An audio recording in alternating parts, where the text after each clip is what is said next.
Ngurubu itanyiheire 32 cia biacara kuma kaunti-inĩ ya Kiambu Thika nĩcikũgunĩka na ũteithio wa thirikari arĩ guo ta Uwezo Fund nĩguo kwarahũra biacara. Biacara ici iria ciahotomirio nĩ COVID-19 rĩu nĩcikwamũkĩra ũthiũ ũngĩ mwerũ. Kuona ciringi mirioni 4 cia Uwezo Fund nĩcio ciheanĩtwo kũrĩ biacara ici.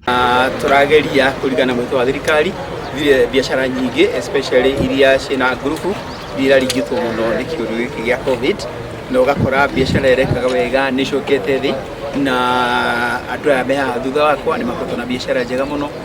Nĩ waigua aingĩ ao nĩmeyandĩkĩte o ene kana makandĩka andũ, na kuma kĩambĩrĩria ndaigire gũthĩka mũno tũkwenda biacara iria irathondeka mawĩra. Gũkũ imwe cia biacara iria ikũgunĩka nĩ iria iranjia, nacio cigũkorwo cikĩheo ciringi 100,000 nginya ciringi 200,000. Na ngakena tondũ rĩrĩa mbeca ici ikũruta wĩra mũthemba ũyũ nĩ kuonania atĩ nĩtũratwarana na Big Four ĩrĩa ya Jubilee na mũno makĩria ya gũthondeka mawĩra.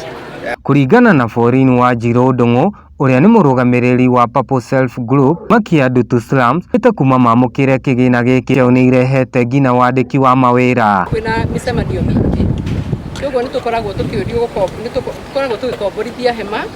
Andũ nĩmatũragia mũno gũkombora hema na tũmakomborithagia hamwe na ithuĩ. Kĩneana Sheki mũmbunge wa Thika taũni Patrick Wainaina augĩte atĩ mbeca ici nĩ gũteithĩrĩria Akenya gũthondeka mĩtũrĩre yao. Kwĩna tũheanaga mũno especially CDF cia mathukuru, gũthondeka mathukuru, gũthondeka borithi. Tenda ici ciothe tũiroretie ngurubu-inĩ, nĩndaugire nĩgũcoka kũhe individual tenda, na rĩu ngurubu iria cibangĩte na ikahota kũrĩci mbeca nĩcio tũhota kũhe tenda ici cia mũthemba ũyũ. Ho nĩorĩtie ahũri biacara makorwo makĩigithia ciringi 100 harĩ mweri nĩ ũndũ wa rũciũ rwao. Handũ-inĩ ha Gĩkũyũ TV, rĩakwa nĩ Joe Kariuki wa Wangũi.